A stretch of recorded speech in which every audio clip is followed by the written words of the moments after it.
욥기 3장 1절에서 마지막 26절까지 말씀 함께 읽겠습니다. 그 후에 욥이 입을 열어 자기의 생일을 저주하니라. 욥이 입을 열어 이르되 내가 난 날이 멸망하였더라면 사내 아이를 베었다 하던 그 밤도 그러하였더라면 그 날이 캄캄하였더라면 하나님이 위에서 돌아보지 아니하셨더라면 빛도 그날을 비추지 않았더라면 어둠과 죽음의 그늘이 그날을 자기의 것이라 주장하였더라면 구름이 그 위에 덮였더라면 흑암이 그날을 덮었더라면 그 밤이 캄캄한 어둠에 잡혔더라면 해의 날 수와 달의 수에 들지 않았더라면 그 밤에 자식을 베지 못하였더라면 그 밤에 즐거운 소리가 나지 않았더라면 나를 저주하는 자들 곧 이외의 야단을 격동시키기에 익숙한 자들이 그 밤을 저주하였더라면 그 밤에 새벽 별들이 어두웠더라면 그 밤이 광명을 발할지라도 얻지 못하며 동틈을 보지 못하였더라면 좋았을 것을. 이는 내 모태의 문을 닫지 아니하여 내 눈으로 환난을 보게 하였음이로구나. 어찌하여 내가 태에서 죽어 나오지 아니하였던가. 어찌하여 내 어머니가 해산할 때에 내가 숨지지 아니하였던가. 어찌하여 무릎이 나를 받았던가. 어찌하여 내가 젖을 빨았던가. 그렇지 아니하였던들 이제는 내가 평안히 누워서 자고 쉬었을 것이니 자기를 위하여 폐허를 일으킨 세상 임금들과 모사들과 함께 있었을 것이요 혹시 금을 가지며 은으로 집을 치운 고관들과 함께 있었을 것이며 또는 낙태되어 땅에 묻힌 아이처럼 나는 존재하지 않았겠고 빛을 보지 못한 아이들 같았을 것이라. 거기서는 악한 자가 소유를 그치며 거기서는 피곤한 자가 쉼을 얻으며 거기서는 갇힌 자가 다 함께 평안히 있어 감독자의 호통 소리를 듣지 아니하며 거기서는 작은 자와 큰 자가 함께 있고 종이 상전에게 놓이느니라. 어찌하여 고난당하는 자에게 빛을 주셨으며 마음이 아픈 자에게 생명을 주셨는고. 이러한 자는 죽기를 바라도 오지 아니하니 땅을 파고 숨긴 보배를 찾음보다 죽음을 구하는 것을 더하다가 무덤을 찾아 얻으면 심히 기뻐하고 즐거워하나니. 하나님에게 둘러싸여 길이 아득한 사람에게 어찌하여 빛을 주셨는고. 나는 음식 앞에서도 탄식이 나며 내가 앓는 소리는 물이 쏟아지는 소리 같구나. 내가 두려워하는 그것이 내게 임하고 내가 무서워하는 그것이 내 몸에 미쳤구나. 나에게는 평온도 없고 안일도 없고 휴식도 없고 다만 불안만 있구나. 아멘. 오래전 TV 드라마 명성황후의 OST로 알려진 나 가거든 이라는 노래가 있습니다. 이런 가사입니다. 쓸쓸한 달빛 아래 내 그림자 하나 생기거든. 그땐 말해 볼까요 이 마음 드러나 주라고. 문득 새벽을 알리는 그 바람 하나가 지나거든. 그저 한숨 쉬듯 물어볼까요 나는 왜 살고 있는지. 나 슬프도 살아야 하네. 나 슬퍼서 살아야 하네. 이 삶이 다하고 나야 알 텐데 내가 이 세상을 다녀간 그 이유. 나아가고 기억하느니 나 슬픔까지도 사랑했다 말해주길. 2절 가사도 가슴 절절한데 다 소개는 못하겠습니다. 작사가가 누구인지 모르겠지만 오늘 욥기 말씀을 묵상하고 쓴 가사 같다는 생각이 들었습니다.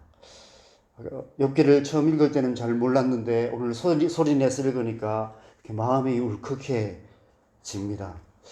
욥이 지금 가장 원초적인 질문 앞에 서게 되었습니다. 그동안 삶의 이유가 되었고 원동력이 되었던 모든 것들이 하루아침에 다 사라져 버렸습니다. 사랑하는 자녀들, 모든 재물들을 하루아침에 다 잃어버렸고 건강마저도 다 잃고 말았습니다. 이제 욥에게 남은 것이라고는 오직 생명밖에 없었습니다. 그래도 살아야 할까요? 어쩌면 욥의 아내의 말이 맞는지도 모릅니다. 당신이 그래도 자기의 온전함을 굳게 지키느냐?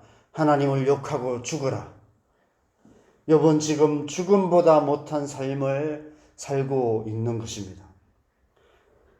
그의 상황이 얼마나 처참했는지 어제 말씀 마지막에 보면 욥을 위로하러 온 세 친구가 그가 욥인지조차도 알아보지 못할 지경이 되어 있는 모습을 보면서 일제히 소리를 질러서 울면서 각각 자기 겉옷을 찢고 하늘을 향하여 티끌을 날려 자기 머리에 뿌리고 밤낮 7일 동안 그와 함께 땅에 앉았으나 욥의 고통이 심함을 보고 그에게 한마디도 말하는 자가 없었다라고 말씀하고 있습니다.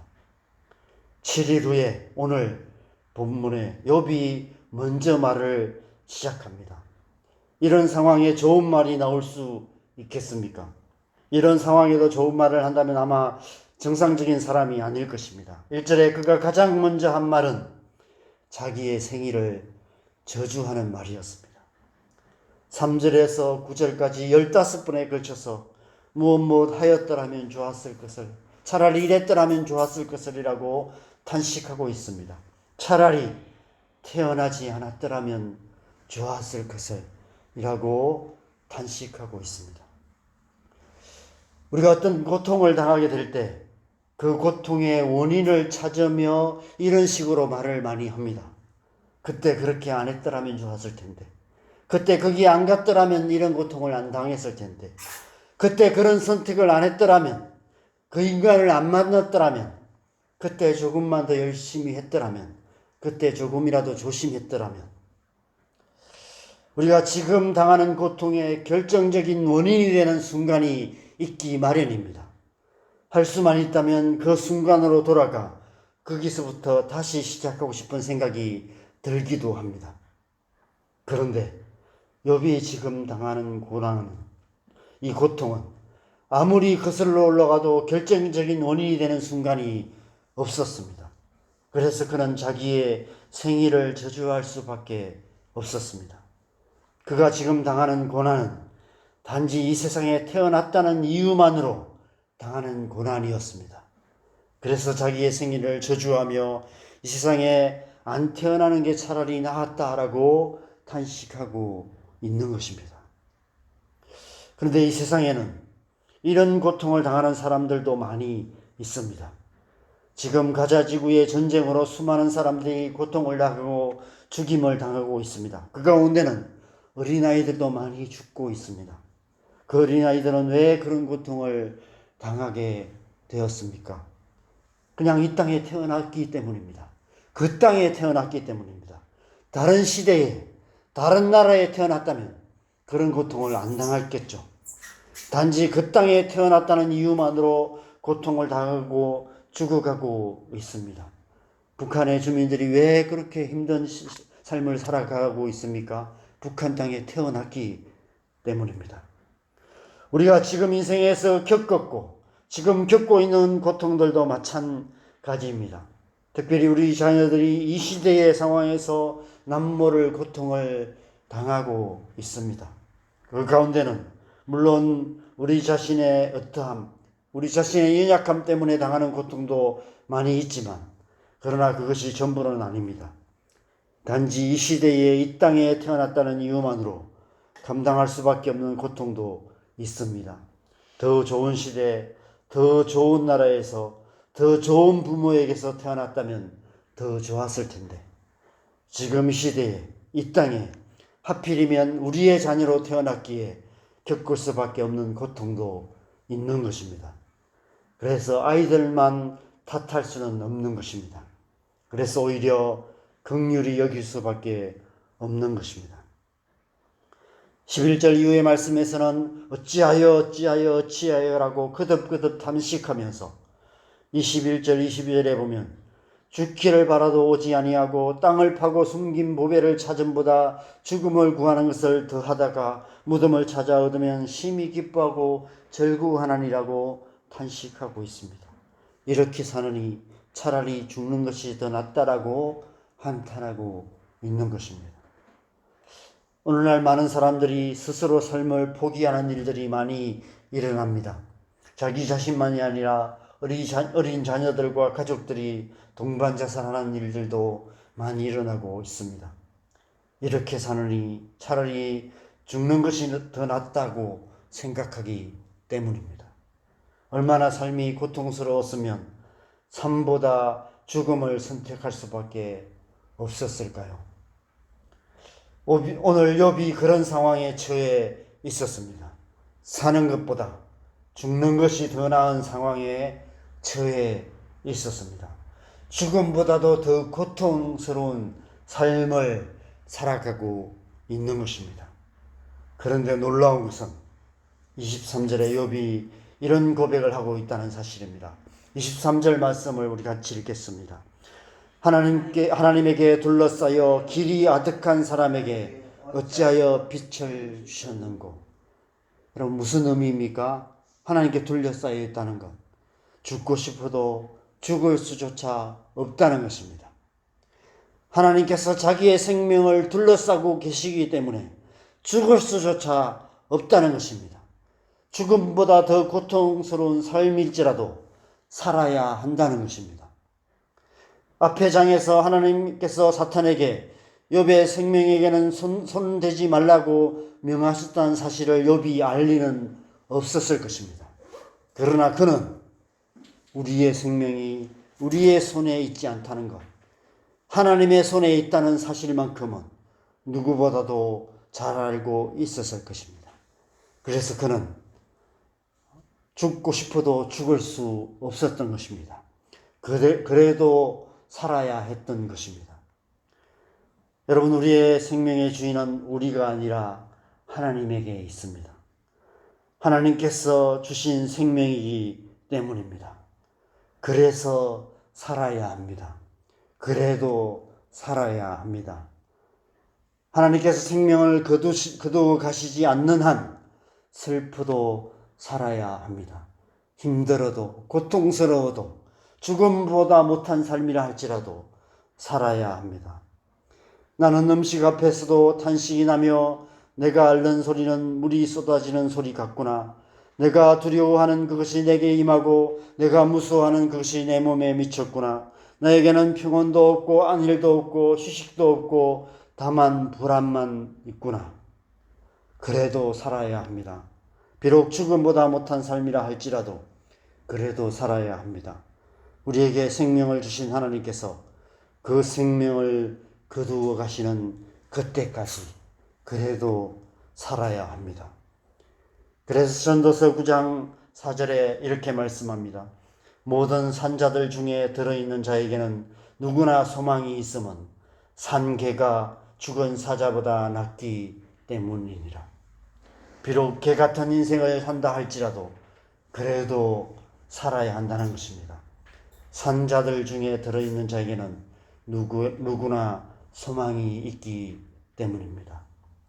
시편 118편 17절에는 이렇게 결단하며 선포하고 있습니다. 내가 죽지 않고 살아서 여호와께서 하시는 일을 선포하리로다. 욥이 이런 결단을 하고 있지 않을까 이런 생각이 듭니다. 이런 결단으로 우리는 살아야 합니다. 이 결단이 우리의 결단이 되었으면 좋겠습니다. 그 어떤 고난을 당한다 하더라도 그래도 꿋꿋이 하나님의 백성다움을 잃지 않고 하루하루 하나님의 백성답게 살아가는 우리의 삶이 되어야 될 줄 믿습니다. 우리의 삶에 수많은 고난들이 있습니다. 우리가 예기치 않았던 사건들이 일어나고 있고 우리의 삶을 힘들게 하고 우리의 마음을 힘들게 하는 일들이 많이 있습니다. 왜 살아야 되나 이런 생각이 들 때가 있습니다. 이렇게 살아야 되나 이런 생각이 드는 그런 순간들이 있습니다. 그런 생각들 때문에 삶을 포기하는 사람들도 많이 있습니다.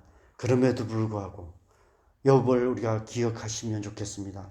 욥은 그래도 살아야 한다라고 우리에게 말씀하고 있습니다. 그래도 살아야 한다라고 우리에게 도전하고 있습니다. 욥 같은 그런 고난의 시간들이 우리에게 있을지라도 욥을 기억하면서 우리 또한 우리의 생명 굳게 붙들고 하나님께서 우리의 생명을 거두어 가시는 그날까지 삶의 소중함을, 생명의 소중함을 굳게 붙들고 살아가는 우리의 삶이 되었으면 좋겠습니다. 함께 기도하겠습니다. 여러분, 우리의 삶은 소중합니다. 우리의 생명은 소중합니다. 그래서 살아야 합니다. 그래도 살아야 합니다. 우리가 어떠한 상황 속에서도 우리의 생명을, 우리에게 생명 주신 하나님 앞에 그 생명 때문에 감사하며, 생명이 있음에 감사하며 그 생명 굳게 붙들고 살아갈 때 우리에게 소망이 있고, 하나님께서 우리의 삶 속에 계획하신 하나님의 뜻이 반드시 이루어지게 될 것입니다. 하나님께서 하시는 일을 선포하게 될 것입니다. 이 하루도 우리에게 생명 주신 하나님 앞에 감사하며 이 생명 소중하게 붙들고 살아가는 우리의 삶 될 수 있도록 다시 한번 감사하며 우리의 삶을 주님 앞에 올려드리며 함께 기도하겠습니다. 기도하시겠습니다. 하나님 아버지, 우리에게 생명을 주심을 감사합니다. 우리에게 하나님 주신 이 생명이 주님 천하보다 귀하다고 말씀하셨는데, 이 생명 우리가 소중하게 붙들고 어떠한 상황 속에서도 주님, 이 생명을 주신 하나님 앞에 감사하며 살아가는 우리의 삶 되게 하여 주시옵소서. 그래도 살아가는 삶 살아가게 하게 하여 주시옵소서. 그 어떤 상황 속에서도 흔들리지 않는 믿음으로 우리에게 생명 주신 하나님 앞에 감사하며 주님, 이 생명을 굳게 붙들고 주님 하루하루의 삶을 굳건하게 살아가는 우리의 삶 될 수 있도록 주님 역사하여 주시옵소서. 그래서 하나님, 우리에게 생명 주신 하나님의 뜻을 이루어가는 우리의 삶 되게 하여 주시고, 그래서 마침내 죽지 않고 살아서 하나님께서 하시는 일을 선포하는 우리의 삶 될 수 있도록 주님 역사하여 주시옵소서. 욥이 그 생명을 굳게 붙들고 살았던 것처럼 우리 또한 어떠한 상황 속에서도 우리에게 주신 이 소중한 생명을 굳게 붙들고 꿋꿋이 살아가는 우리의 삶 될 수 있도록 은혜 베푸시고 함께하여 주시옵소서. 주님 역사하여 주시옵소서. 좀 이 시간 우리 함께 기도하십시다. 우리의 자녀들을 위해서 기도하실 뿐 아니라 무엇보다도 참 극한 상황을 살아가는 사람들이 참 많이 있습니다. 아마 지금 이 시간에도 삶을 포기하려고 하는 사람들이 있을 것입니다. 그들이 그럴 수밖에 없는 이유가 있습니다. 그들의 삶이 얼마나 고통스러웠으면 삶을 포기할까, 이런 생각이 듭니다. 우울증에 걸리고 또 그래서 그 생명을 이렇게 놓을 수밖에 없는 그런 상황에 있는 사람들이 있습니다. 그럼에도 불구하고 생명은 소중합니다. 그래도 살아야 합니다. 하나님께서 그 생명 굳게 붙들 수 있도록 하나님 은혜 주시도록 우리의 주변에 어려운 현실을 살아가는 이웃들을 위해서 기도하시고요. 또 지금도 전쟁 가운데 죽어가는 수많은 영혼들을 위해서 이 시간 우리 함께 기도하고 자유롭게 기도하시다가 돌아가시면 되겠습니다. 함께 기도하겠습니다.